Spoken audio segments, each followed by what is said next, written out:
name is J. Rawls. I'm from Columbus, Ohio. I was blessed enough to be a part of the Mos Def and Talib Kweli, our Black Star album. I produced Brown Skin Lady for them about 98. That came out. And ever since then, I've just been pushing hard, trying to get to the next level. Did the Lone Catalyst. Been working with everybody from Beastie Boys to J Live to John Robinson to Elder Sensei to everybody I can. I just enjoy working and staying busy, so it's been good. Yeah, you got your man here, .X, worldwide. J Rawls. Peace. Tell them how it was when you came up. Yeah, I came up in that time when rap was first generated. First coming out. Came up in a strong household, two-parent household. All the black men didn't run away. Not all. X, get it. Learned who I was from some good brothers. Original man. It was always gonna be nice. I was destined. Student enrollment shaped my frame. The God's molded man that I became. True indeed, God. I was self-taught, but from others I caught. Admired style and groundbreakers. Broke rules and took chances. Started light, got a few glances. The hip hop effect is really about how hip hop affected my life. I'm from a generation where we had a lot of different styles of hip hop. We had, Luke to Pete Rock to, older, Outkast or something, so everything was there. But the difference was we had a variety. And I think today we don't have that much of a variety. Everything sounds the same. You got to have a variety in hip hop, and I think that's what's missing. So that's what inspired the hip hop effect, and that's where that came from, because it's about how hip hop affected my life. Yo, we got to let the young people know what it is, what hip hop is, man. See, this new hip hop, it don't foster no thought, man. It don't spread no knowledge. It don't give them nothing, man. But it's up to us to give them that knowledge, that wisdom, that understanding. The purpose of the album is for me to show the world how hip-hop affected my life and how important it is, and how important I think it is to pass it on to your seeds. All of this came out of a conversation with my son. He didn't really know what hip-hop was. He didn't really understand what hip-hop was about, and it came from that conversation. And I said, that's a great concept for an album. So what I did was, with the hip-hop effect, I took all the people that influenced my life. You got Casual as a representation of the hieroglyphics. You got a group called S.P.I.R.I.T. from Columbus, Ohio, who was one of the first groups out of Columbus that I heard doing music, and they actually put me on my first talent show, that kind of thing. You got Ed O.G., you got that feel. So I got so many different styles of music and different parts of hip-hop, different eras that affected me, and I wanted to just capture that on an album. There's some things you got to let transpire to make fire. Yo, they can't try us. Casual, J. Rawls on the flyer. What's better than this? We manifest elegant bliss. They on some intelligent and keep something in the trunk. Elephant lips, make songs all night. Wake up and cake up, then I make another one to break up the fake stuff. Move keys like.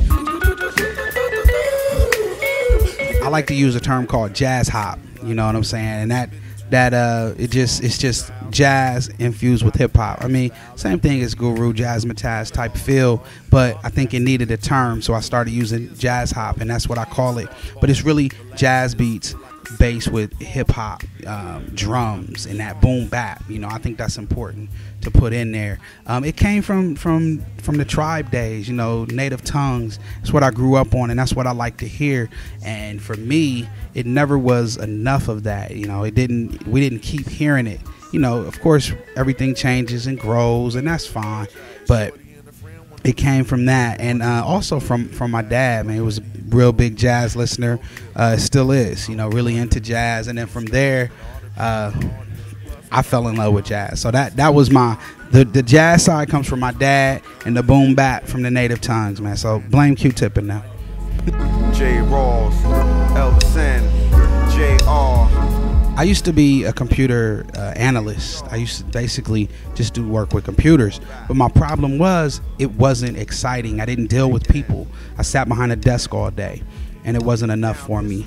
And my cousin said, you know what, you should try teaching. And I laughed at her like, nah, I'm cool. I'm not messing with anybody's bad kids. You know what I'm saying?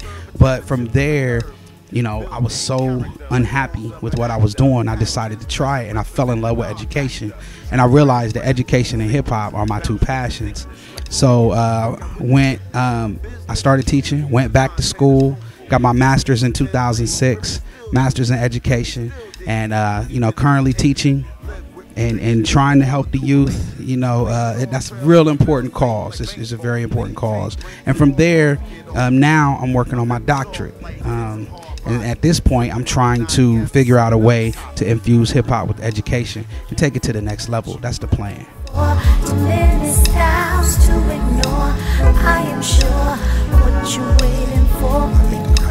I think there's so many things. I don't think there's one main thing. Pop culture is a distraction in itself. Poor parenting, and I think poor parenting comes from young parents not knowing how to parent. I mean, there's no book on how to parent. There's no guideline on how to be a parent. You know, I had a teacher. I mean, I'm not a teacher. I had a parent tell me one time, I called about their student, and she told me, well, from 7 to 3, he's your problem. And that really stuck with me because it tells me the state of our parents' mindset. You know, it's like, listen, I got to deal with this, and this. So you got to deal with him at school. And, you know, it's kind of difficult. So that's what we're dealing with when we're talking about the youth. See, that's what I'm talking about. We need cats like you to drop the jewels on the seeds, man. Let them know it's more out there than what they hear on the radio or what they see in them videos, man. They gotta go out there and dig for this knowledge. You gotta search for it. My man Dottie X, hit him again, God. Dot X and J Rawls, and however that falls, let freedom, justice, equality be taught in the halls. Reached in the pool halls where the black men frequent. I'm tired of seeing my brothers in the precinct. Understand? I think that's what I'm trying to figure out. I'm kind of at a point where I think that's part of what I need to try to figure out. It's part of my mission, you know, because I am hip hop and I love hip hop, but I love education as well. Like I said, it's my two passions. So combining the two is some way of me combining a way for parents and children, their children, to get on the same page. And I think hip hop could play a very important role in that, because if you think about it, the parents listen to hip hop just like the kids do. You know, this is the first time that that's happened, these generations, because my parents didn't listen to hip hop. Do you see what I'm saying? So I think that's what I'm talking about, and that's how we can do it. When I was growing up, we had positive brothers like Brand Newbie, Public Enemy, Acclaimed, KRS, for righteous teachers, Rakim, and they taught me things about people like Marcus Garvey, Nat Turner, Eldridge Cleaver, Bobby Seale, Malcolm X. Young people, pick up a book, man. We gotta give the seeds what they need to succeed. You know what I'm saying? Basic knowledge. And just like that, we keep it moving. Hey yo, to all you rappers out there, I challenge you, man. Yo, teach the seeds, man. Do a little educating when you're doing your motivating. Word about your money making. J. Rawls.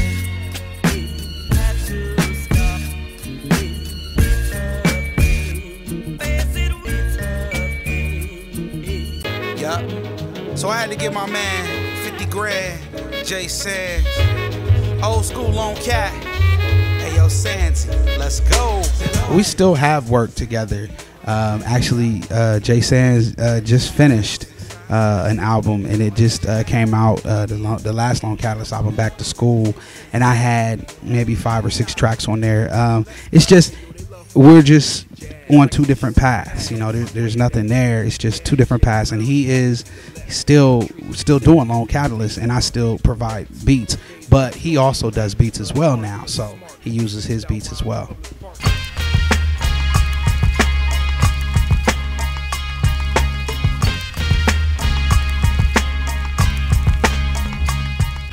I just recently completed an album with Casual from Hieroglyphics, you know, and I think it's incredible because myself and the artist, we get to sit there and build together, and it really takes it to the next level. So I really have been enjoying doing those kind of albums.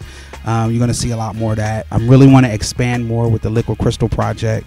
LCP3 is coming real soon.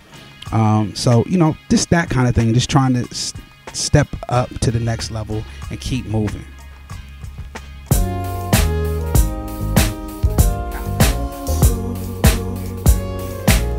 I think I just want them to realize that J. Rawls was hardworking, and he cared about people.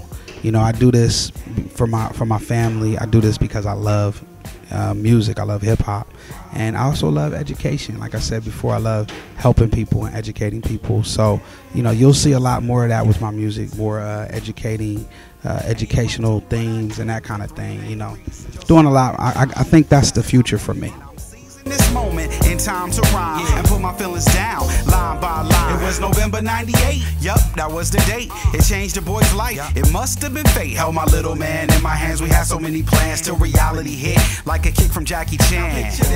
25, just starting live, trying to get my Lou Reed walk on the wild side. Son, you must have been kicking it. I was changing diapers up early in the morning while Sands was in the cypher. Yeah, I did the brown skin and other jams you could search, but them bills was getting crazy, so I had to go to work. And it's a strange new feeling, how you change up your swag. $100 kicks? Nah, that don't matter, bought records.